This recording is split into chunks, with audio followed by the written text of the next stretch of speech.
a los niños desde chicos en el sistema decimal para que después, cuando van a otras escuelas, no queden excluidos. Tiene sentido, la pregunta tiene mucho sentido para mí, porque digamos, quien ha estado trabajando en esas comunidades indígenas, puede darse cuenta no solamente de eso, sino muchos más problemas que enfrentan los profesores y los estudiantes.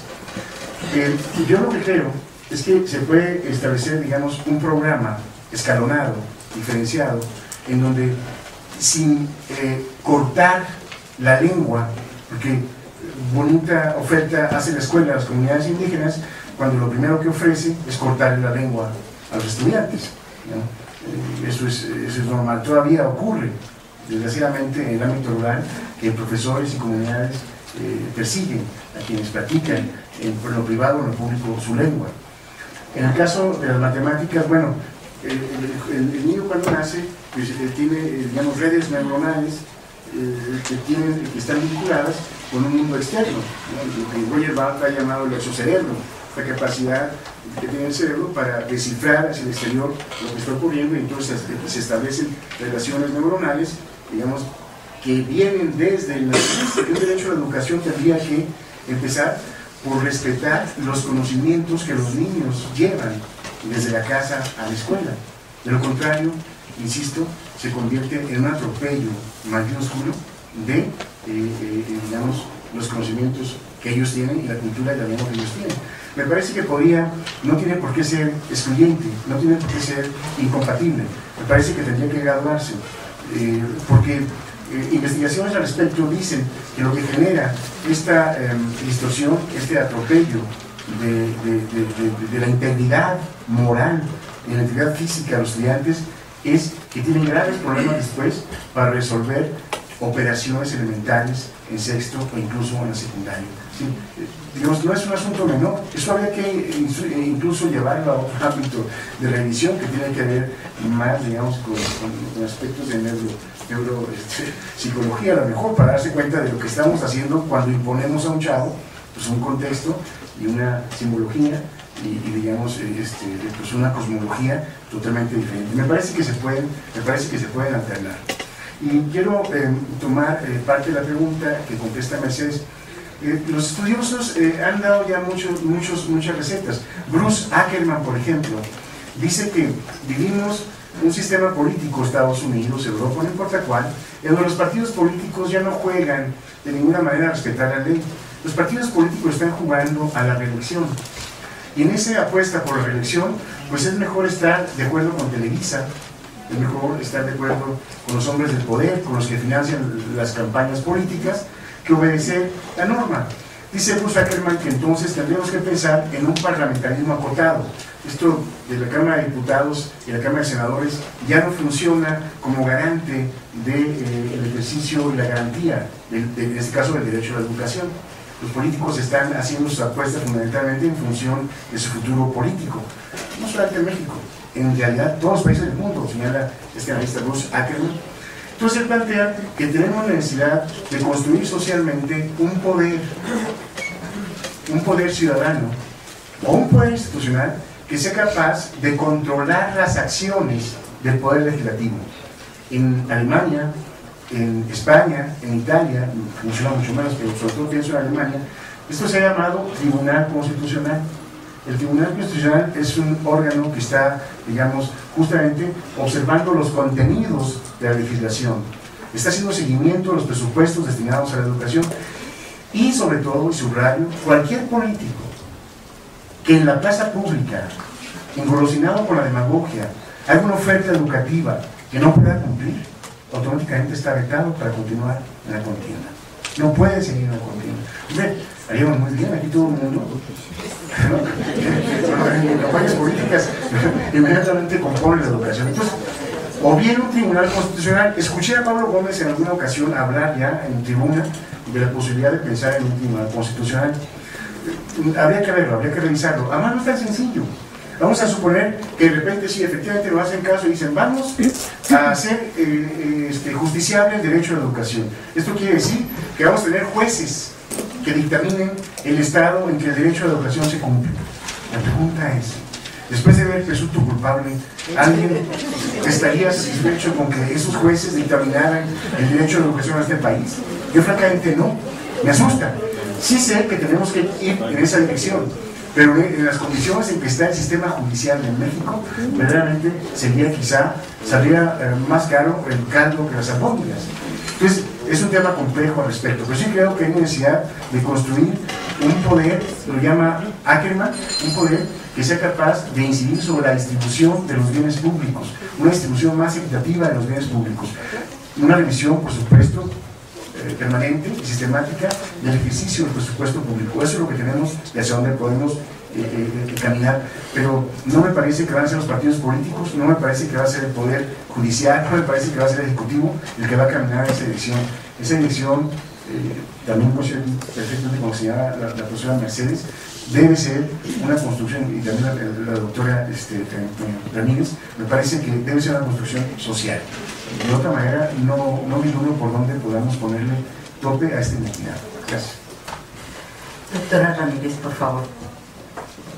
Bien, yo quisiera contestar inmediatamente a la pregunta. Decía que no recuerdo bien cómo fue presentada, cuál era peor, si la violencia física o la mental, de que estamos hablando. O sea, las dos son graves, y las dos pueden causar la muerte, si hablamos de y las dos son delitos que hoy están tipificados, eso es importante decirlo, en diversos mecanismos.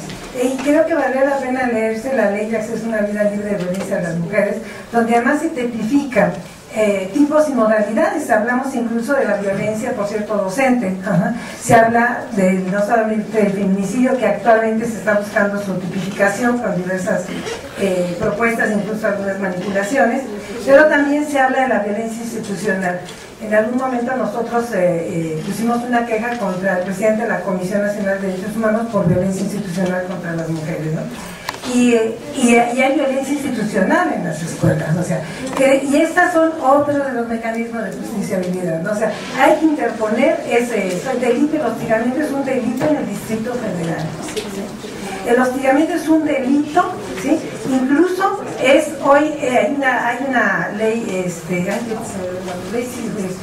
justicia. ¿Cómo se llama esta? Es ley de justicia que no tiene este ámbito penal, ciudadana, no me acuerdo cómo se llama. No, en el Distrito Federal es, aparte de esta propuesta, en el ámbito hay una ley, ¿sí?, que hoy se puede, por recibir un agravio, se puede ir a presentar una denuncia al Ministerio Público en el ámbito de lo civil. Entonces, una ley ciudadana. Y es un delito el hostigamiento, y el hostigamiento se tipifica, es muy importante. También saber cómo vamos a poner ciertas denuncias, en lugar, y pienso en la escuela donde el hostigamiento sexual existe, ¿sí?, y no se está combatiendo. Y al no combatirse se está permitiendo y se está haciendo cómplice, y cuando digo que va a ser una tercera respuesta que se legitima, voy a explicar por qué lo digo. Entonces creo que hay que ser muy tajantes, denunciar la violencia, combatir la violencia, identificarla. Nuestros alumnos, tenemos un trabajo de la violencia a la convivencia, no saben identificar la violencia. Muchas personas que la han vivido toda la vida no identifican ciertos tipos de violencia porque los vimos cotidianamente y parece como si tuviéramos que estarlos recibiendo.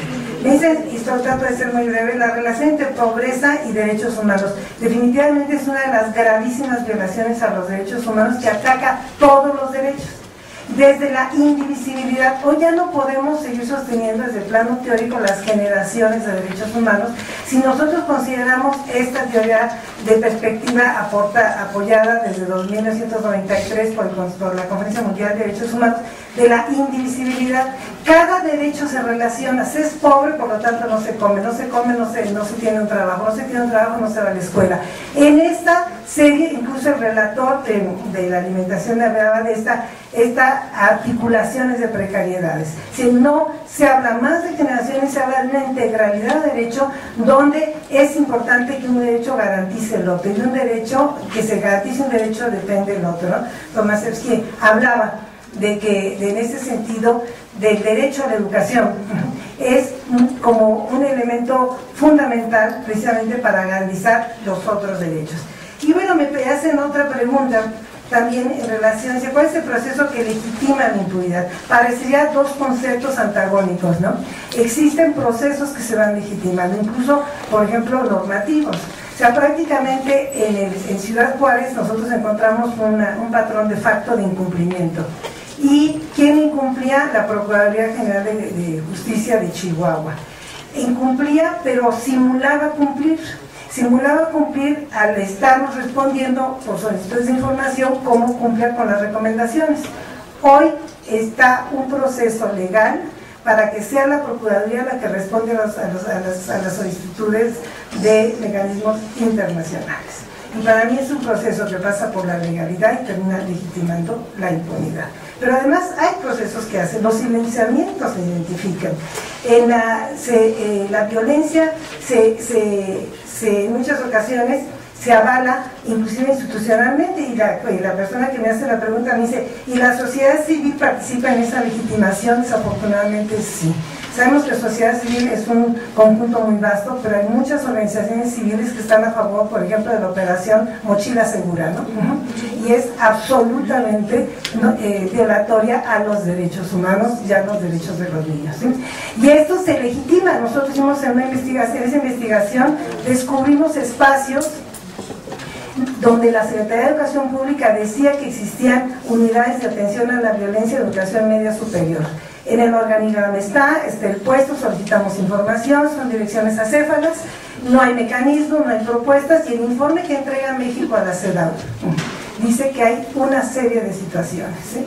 Cuando México entrega ese informe y se la creen, pues está legitimando un proceso, sobre todo porque lo exonera de responsabilidades en el ámbito internacional. De nuevo, sociedad civil tiene que levantar la voz, demostrar que no es cierto, que se está cumpliendo de esta manera, que existe simulación, pero que existen datos, y es donde la academia tiene un papel fundamental en la investigación, en que sí existen procesos que van legitimando espacios de impunidad. Además de los silenciamientos, existen mecanismos que tenemos que estar muy vigilantes, valga la redundancia, de estos espacios, ¿no? Y podemos comentar más cosas, pero no quiero abusar del tiempo. Muchas gracias, disculpe por la premura, pero estamos con el tiempo. Les pido que aquellos que quieran acercarse a los ponentes seguramente